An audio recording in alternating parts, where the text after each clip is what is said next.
When I was first asked to be involved in the Master of Prayer, I actually first heard about it a few years back when I believe Rodney and David Solomon had come up with the idea, and they asked me what I thought about it then. And to be quite frank, in the beginning, I had a lot of reservations.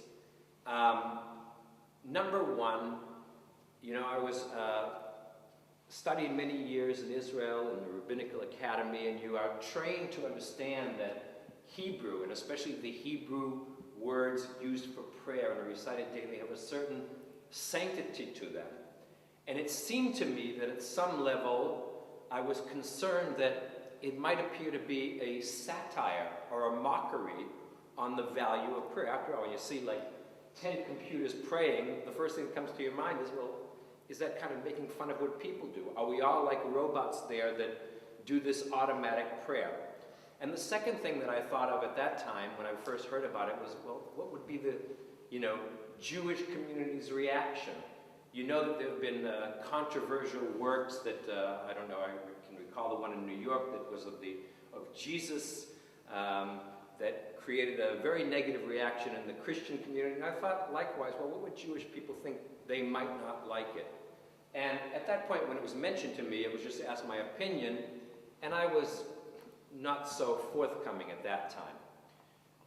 Last year, which was, I guess, 2 years from the time I first heard about the idea, Rodney again approached me and asked me if I would actually be involved in it. By this point, David Solomon had left Perth, and he really needed someone who was able to take the Hebrew prayers and translate that into a digital language that the computer would be able to repeat.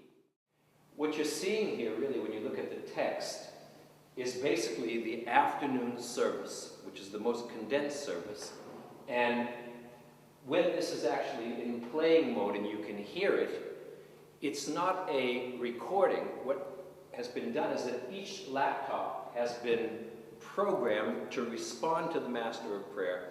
Each one has, with a digital synthesizer, the capability of imitating speech and hearing what the Master of Prayer is saying and responding to it.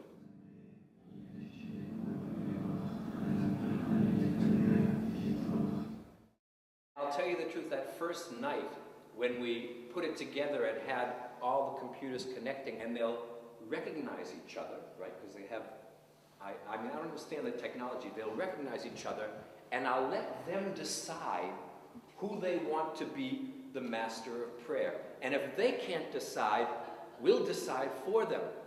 Well, that's what happens in synagogues most afternoons when people are trying to struggle. I'll be the one, and somebody has to finally come in and decide who will become the Master of Prayer. But I thought it was uncanny, because the whole idea, right, we look at artificial intelligence and we take for granted how much, obviously it's not the same thought that we have, but what we program there, that they are identifying each other and deciding who will be the best candidate of these laptops to become the Master of Prayer.